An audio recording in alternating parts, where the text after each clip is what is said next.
বৃত্তের ব্যাসই বৃহত্তম জ্যা আর অর্ধবৃত্তস্থ কোণ এক সমকোণ আসবেই। এত সেন্টিমিটার বাহু বিশিষ্ট বর্গ নির্ণয় করো, বা এত সেন্টিমিটার পরিসীমা বিশিষ্ট একটি বর্গ নির্ণয় করো, বা এত সেন্টিমিটার কর্ণ বিশিষ্ট একটি বর্গ নির্ণয় করো। বর্গ নির্ণয় সংক্রান্ত যে সংক্ষিপ্ত ছোট প্রশ্ন আছে সেই প্রশ্নটা কিন্তু আসবে। a cube plus b cube ভাগ এত ইকুয়াল টু এত হলে abc ক্রমিক সমানুপাতিক, এটা কিন্তু আসবে, লিখে রাখো আসবে। 2026 সালের এসএসসি পরীক্ষায় নতুন সংযোজন হয়েছে যে সংক্ষিপ্ত প্রশ্ন আসবে, 15টা সংক্ষিপ্ত প্রশ্ন আসবে, 10টার অ্যান্সার করতে হবে। এই সংক্ষিপ্ত প্রশ্ন নিয়ে অনেকের অনেক চিন্তা যে কোন টাইপের সংক্ষিপ্ত প্রশ্ন আসবে, কারণ এর আগের বছরগুলোতে তো সংক্ষিপ্ত প্রশ্ন আসে নাই, এই বছরই নতুন, সুতরাং এটা নিয়ে ভয় থাকাটা স্বাভাবিক। তবে কোনো টেনশন নাই, আমি যে সংক্ষিপ্ত প্রশ্নগুলো বলবো সেই সংক্ষিপ্ত প্রশ্নগুলো যদি তুমি পড়ো তাহলে তুমি এইখান থেকে তুমি 20-এ 20 পাবা ইনশাল্লাহ। আমি অধ্যায়ভিত্তিক সংক্ষিপ্ত প্রশ্নগুলোকে বিশ্লেষণ করেছি, বিশ্লেষণ করে দেখো আমার দ্বিতীয় অধ্যায় কয় টাইপের মানে সংক্ষিপ্ত প্রশ্ন আসতে পারে সেটা আমরা দেখি। 7 টাইপের সংক্ষিপ্ত প্রশ্ন আসতে পারে, এবং তোমাদের সৃজনশীলে যে কনং ছিল সেই কনংয়ে কিন্তু সংক্ষিপ্ত প্রশ্ন আকারে আসতে পারে। তবে সংক্ষিপ্ত প্রশ্নগুলো পাঠ্য বই থেকে আসার সম্ভাবনা বেশি, পাঠ্য বইয়ের অঙ্কগুলো হয়তো একটু পরিবর্তন করে আসতে পারে, বাট পাঠ্য বইয়েরগুলো আসার সম্ভাবনা বেশি। কোনো টেনশন নাই, এখানে যে সংক্ষিপ্ত প্রশ্নগুলো আছে এই সংক্ষিপ্ত প্রশ্নগুলো তুমি যদি ভালো করে চর্চা করো তাহলেই দেখবা যে টাইপেরই সংক্ষিপ্ত প্রশ্ন আসুক তুমি পারবা। এখন আমরা সংক্ষিপ্ত প্রশ্নগুলো নিয়ে আলোচনা করবো, কোন সংক্ষিপ্তগুলো পড়বা। দেখো দ্বিতীয় অধ্যায়ের এখানে যে সংক্ষিপ্তগুলো আছে এখানে সবগুলাই তোমরা সমাধান করতে পারো, তবে আমি এর ভিতর থেকেও আমি গুরুত্বপূর্ণ বাছাই করে দিয়েছি। বিশেষ করে এরকম আসতে পারে জি অফ এক্স ইকুয়াল টু এত, H of T equal to এত, জি অফ 0, এইচ অফ -1/3 এরকম টাইপের আসতে পারে। তবে বেশি গুরুত্বপূর্ণ হচ্ছে যে F of Y equal to এত হলে এম এর কোন মানের জন্য এফ অফ -3 ইকুয়াল টু 0, এটা কিন্তু অনেক গুরুত্বপূর্ণ, এই জন্য স্টার দিয়েছি। দেখো স্টার দিয়েছি, F of Y equal to এত হলে ওয়াই এর কোন মানের জন্য F of Y equal to 0 হবে, এটাও কিন্তু অনেক বেশি গুরুত্বপূর্ণ। এরপরে দেখো সেটা হচ্ছে যে এই টাইপের গুলা খুবই গুরুত্বপূর্ণ, যে সেট গঠন পদ্ধতি দেওয়া আছে তালিকা পদ্ধতি প্রকাশ করো। এই টাইপের মানে ছোট প্রশ্নগুলো খুবই গুরুত্বপূর্ণ, যে মনে করো যে এতকে তালিকা পদ্ধতি প্রকাশ করো। দেখো সেট গঠন পদ্ধতি দেওয়া আছে তালিকা পদ্ধতি প্রকাশ করো, এই সেট গঠন পদ্ধতি দেওয়া আছে তালিকা পদ্ধতি প্রকাশ করো। আমি যেগুলো স্টার দিয়েছি সেগুলো বেশি গুরুত্বপূর্ণ, মনে রাখবা। এই যে এটা পাঠ্য বইয়ের মতোই অঙ্ক, পাঠ্য বইয়ের অঙ্ক থেকে আসতে পারে। আর এই যে ক্রোমোজোরের যে সংক্ষিপ্ত প্রশ্নগুলো আছে, যে এই ক্রোমোজোর দেওয়া আছে মানে এইটা ইকুয়াল টু এইটা দেওয়া আছে, এখন এক্স ও ওয়াই এর মান নির্ণয় করো, এই টাইপের অঙ্ক কিন্তু আসতে পারে পরীক্ষায়, এই টাইপের অঙ্ক কিন্তু আসবে। যেগুলো স্টার দেওয়া সেগুলো বেশি গুরুত্বপূর্ণ, আর বাকিগুলো যদি পারো সময় পেলে করতে পারো। এরপর তৃতীয় অধ্যায় দেখো এই যে এইখানে যে যেটা আছে এইটা গুরুত্বপূর্ণ বেশি, এটা স্টার দেওয়া আছে তৃতীয় অধ্যায় থেকে, এইটা গুরুত্বপূর্ণ। তাছাড়া এই যে পাঠ্য বইয়ের এই দুইটা অঙ্ক, যে পাঠ্য বইয়ের এই দুটো অঙ্ক এ প্লাস বি দেওয়া আছে, এ স্কোয়ার প্লাস বি স্কোয়ার দেওয়া আছে, বলা আছে এ কিউব প্লাস বি কিউব নির্ণয় করো, আবার এ কিউব প্লাস বি কিউব দেওয়া আছে, এ মাইনাস বি দেওয়া আছে, এ বি নির্ণয় করো। এটা কিন্তু খুবই গুরুত্বপূর্ণ, তোমার যে কোনো পরীক্ষার জন্য গুরুত্বপূর্ণ, এবং বোর্ড পরীক্ষা এই দুইটার থেকে একটা আসার সম্ভাবনা অনেক বেশি। তাছাড়া তোমাদের পাঠ্য বইয়ের উদাহরণে এই অঙ্কটা আছে, এই অঙ্কটা খুবই গুরুত্বপূর্ণ।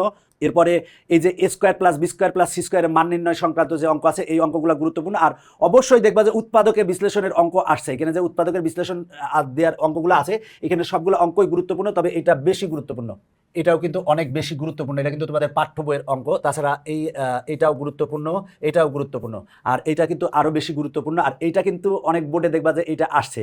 আর আরেকটা অঙ্ক খুবই গুরুত্বপূর্ণ, সেটা হলো যে সরল মুনাফার অঙ্ক কিন্তু সংক্ষিপ্ত প্রশ্নে আসতে পারে, যে সরল মুনাফা নির্ণয় করো বা চক্রবৃদ্ধি মূলধন নির্ণয় করো, সংক্ষিপ্ত প্রশ্নে আসতে পারে।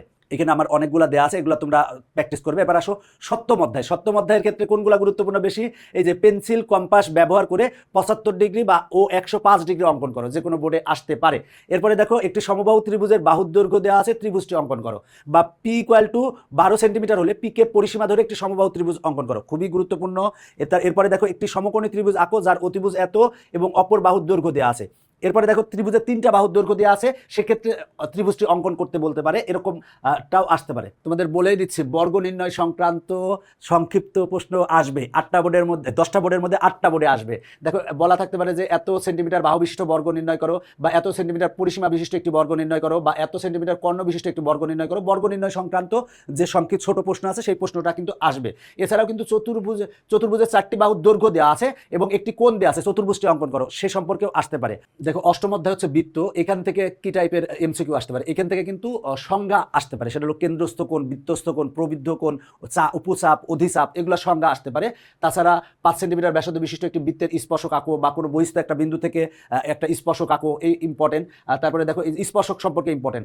আর অবশ্যই দেখবা যে পরীক্ষায় আসছেই, সেটা হলো যে এই দুইটার থেকে একটা আসবে, তুমি লিখে রাখো যে এই দুইটার থেকে আসবে বৃত্তের ব্যাসই বৃহত্তম জ্যা আর অর্ধবৃত্তস্থ কোণ এক সমকোণ আসবেই। তুমি দেখে নিও যে বৃত্তের ব্যাসই বৃহত্তম জ্যা অথবা অর্ধবৃত্তস্থ কোণ এক সমকোণ, এই দুইটা উপপাদ্য থেকে একটা কিন্তু সংক্ষিপ্ত প্রশ্নে আসবেই অথবা কতেও আসবে। আর এই সংক্ষিপ্ত প্রশ্নগুলো কিন্তু তোমাদের সৃজনশীলের কয়ের জন্য গুরুত্বপূর্ণ। এরপরে দেখো এই যে বৃত্তের মনে করো OS দেওয়া আছে, বৃত্তের পরিধি নির্ণয় করো, বা পরিধি দেওয়া আছে বৃত্তের ক্ষেত্রফল নির্ণয় করো, বা ব্যাস দেওয়া আছে, দুইটা বৃত্তের ব্যাস দেওয়া আছে, অন্তঃস্পর্শ করলে তাদের কেন্দ্রদ্বয়ের মধ্যবর্তী দূরত্ব বের করো, এগুলোও কিন্তু গুরুত্বপূর্ণ।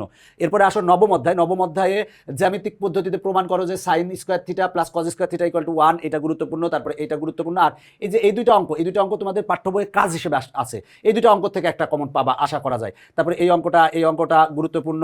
তারপরে এটা আলফা ইকুয়াল টু 30 ডিগ্রি হলে এত এর মান নির্ণয় করা গুরুত্বপূর্ণ। এই অঙ্কটাও গুরুত্বপূর্ণ, এই অঙ্কটাও তোমাদের পাঠ্য বইতে আছে, অনেক অনেক গুরুত্বপূর্ণ। এরপরে এই অঙ্কটা গুরুত্বপূর্ণ। তাছাড়া এই যে tan x equal to cot y equal to √3 হলে এত এর মান নির্ণয় করা অনেক গুরুত্বপূর্ণ।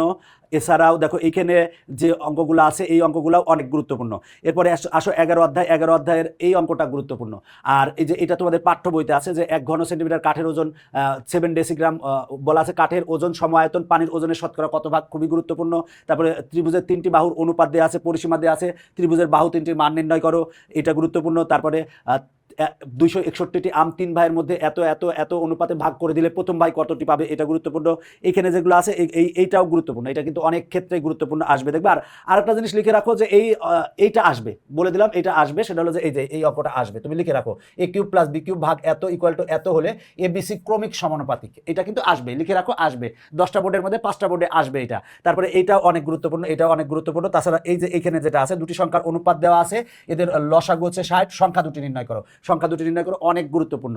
এরপরে এই দুইটা অঙ্ক অনেক গুরুত্বপূর্ণ। এরপরে আসো পরিমিতির ক্ষেত্রে দেখো সমবাহু ত্রিভুজের পরিসীমা দেওয়া আছে, ক্ষেত্রফল বের করো, বা সমবাহু ত্রিভুজের ক্ষেত্রফল দেওয়া আছে, বাহুর দৈর্ঘ্য নির্ণয় করো, গুরুত্বপূর্ণ। তারপরে দেখো এইটা কিন্তু আসবে, এই সংক্ষিপ্ত প্রশ্নটা যে দুটি বাহুর দৈর্ঘ্য দেওয়া আছে, বাহুদের অন্তর্ভুক্ত কোণ দেওয়া আছে, ত্রিভুজটির ক্ষেত্রফল নির্ণয় করো, এটা আসার মতো একটা সংক্ষিপ্ত প্রশ্ন। তাছাড়া আবার এরকমও থাকতে পারে যে দুটি বাহুর দৈর্ঘ্য দেওয়া আছে, ক্ষেত্রফল দেওয়া আছে, ওই বাহুর দ্বয়ের মধ্যবর্তী কোণ নির্ণয় করো, আসার মতো কিন্তু অঙ্ক, মনে রাখো। আর তাছাড়া এখানে ত্রিভুজের 3 বাহুর দৈর্ঘ্য দেওয়া আছে, ত্রিভুজের ক্ষেত্রফল দেখবা যে 3-4টা বোর্ডে আসবে, খুবই গুরুত্বপূর্ণ। ত্রিভুজের 3টি বাহুর দৈর্ঘ্য দেওয়া আছে, এখন বলা আছে এর ক্ষেত্রফল নির্ণয় করো। তারপর রম্বসের এই অঙ্কটা গুরুত্বপূর্ণ। তারপর ট্রাপিজিয়ামের ক্ষেত্রফল সংক্রান্ত এই অঙ্ক গুরুত্বপূর্ণ। আর আরেকটা অঙ্ক লিখে রাখো যে আসবে, সেটা হলো সুষম পঞ্চভুজ বা সুষম ষড়ভুজের প্রতিটি বাহুর দৈর্ঘ্য দেওয়া আছে, ক্ষেত্রফল নির্ণয় করো, আসবে। এই যে আসবে, বলেই দিলাম আসবেই, লিখে নিও যে এই অঙ্ক আসছে, লিখে রাখো যে এই অঙ্ক আসছে। তাছাড়া চাপের দৈর্ঘ্য নির্ণয়ের অঙ্ক গুরুত্বপূর্ণ। তারপরে কতবার ঘুরবে এই অঙ্কটাও গুরুত্বপূর্ণ। তারপরে এই যে ক্ষেত্রফলের অনুপাত নির্ণয় সংক্রান্ত অঙ্কটাও গুরুত্বপূর্ণ। আর ঘনকের একটা অঙ্ক কিন্তু আসতে পারে, ঘনকের পৃষ্ঠতলের কর্ণের দৈর্ঘ্য দেওয়া আছে, ঘনকের সমগ্র তলের ক্ষেত্রফল নির্ণয় করো। এই ঘনকের অঙ্কগুলো কিন্তু অনেক বেশি গুরুত্বপূর্ণ, ঘনকের অঙ্কগুলো বেশি করে প্র্যাকটিস করতে হবে, প্র্যাকটিস করলে তোমার জন্য অনেক ভালো হবে। যে যেমন একটি ঘনকের সম্পূর্ণ পৃষ্ঠের ক্ষেত্রফল দেওয়া আছে, কর্ণের দৈর্ঘ্য, পৃষ্ঠতলের দৈর্ঘ্য নির্ণয় করো। তারপরে এই যে লোহার পাইপের আয়তন বের করো, তারপরে এই যে বেলুনের হচ্ছে উচ্চতা বের করো, বা বেলুনের ক্ষেত্রফল বের করো, এগুলো আসতে পারে। এরপরে আসো পরিসংখ্যান থেকে কি আসবে, পরিসংখ্যান থেকে সংজ্ঞা আসতে পারে, সংজ্ঞা দুই জায়গা থেকে আসতে পারে, সেগুলো 8 অধ্যায় আর এই 17 অধ্যায়, এই দুটো অধ্যায় থেকে কিন্তু সংজ্ঞা আসতে পারে, যে পরিসংখ্যান কাকে বলে, চলক কাকে বলে, বিচ্ছিন্ন চলক, অবিচ্ছিন্ন চলক, কেন্দ্রীয় প্রবণতা, এগুলো আসতে পারে। আবার এরকম আসতে পারে যে চলকের পরিচয় সহ গাণিতিক গড়, সংক্ষিপ্ত পদ্ধতির গড়, মধ্যক ও প্রচুরক নির্ণয়ের সূত্রটি লিখো। তো এখানে মধ্যক প্রচুরক এই দুইটা সূত্র বেশি গুরুত্বপূর্ণ, এটাও কিন্তু আসার মতো, খুবই গুরুত্বপূর্ণ। এরপরে যেটা গুরুত্বপূর্ণ সেটা হলো শ্রেণী ব্যাপ্তির স্বাদ ধরে গণসংখ্যা নিবেশন সারণী তৈরি করো, গণসংখ্যা নিবেশন সারণী সম্পর্কিত অঙ্ক গুরুত্বপূর্ণ। তাছাড়া এই অঙ্কটা গুরুত্বপূর্ণ, এবং এইখানে এই অঙ্কটা গুরুত্বপূর্ণ যে এত সংখ্যাগুলোর গড় এত হলে এক্স এর মান নির্ণয় করো। তারপরে এরকম দেখো উপাত্ত দেওয়া আছে, উপাত্তের মধ্যক নির্ণয় করো, খুবই গুরুত্বপূর্ণ, এগুলো ভালো করে প্র্যাকটিস করতে হবে। তারপরে মধ্যক শ্রেণীর মধ্যবিন্দু বের করো, গুরুত্বপূর্ণ। তারপরে প্রচুরক বের করো, এটা গুরুত্বপূর্ণ। প্রচুরক শ্রেণীর মধ্যবিন্দু নির্ণয় করো, গুরুত্বপূর্ণ। দেখো প্রচুরক, এগুলো তো বললাম, F1 F2 এর মান নির্ণয় সংক্রান্ত অঙ্ক আসতে পারে। তো এখানে যেগুলো স্টার দিয়েছি সেগুলো সবচেয়ে বেশি গুরুত্বপূর্ণ, এগুলো বেশি করে পড়বা, এতে তোমার জন্য অনেক ভালো হবে। আর আমি এখানে যে সংক্ষিপ্ত প্রশ্নগুলো দিয়েছি, এই সংক্ষিপ্ত প্রশ্ন যদি সবগুলো তুমি সলভ করো, তাহলে এর বাইরে আসলে সংক্ষিপ্ত প্রশ্ন হয় না। দেখো না, আমি সংক্ষিপ্ত প্রশ্নকে অ্যানালাইসিস করে দেখেছি যে আসলে কোন সংক্ষিপ্ত প্রশ্নগুলো গুরুত্বপূর্ণ। এখানে দেখো আমি সব অ্যানালাইসিস করেই কিন্তু আমি এই সাজেশনটা তৈরি করেছি। আশা করি এই সংক্ষিপ্ত প্রশ্নগুলো পড়লে তুমি কমন পাবা, স্টার দেওয়াগুলো করলেও তুমি আশা করি যে অনেকগুলাই কমন পাবা, হয়তো সবগুলো কমন না পেতে পারো, তবে এইখানকার যেগুলো আছে সবগুলো পড়লে আশা করি যে কমন পাবা। এখনকার পর্ব শেষ করছি, পরবর্তী পর্ব দেখার আমন্ত্রণ জানিয়ে বাই বাই।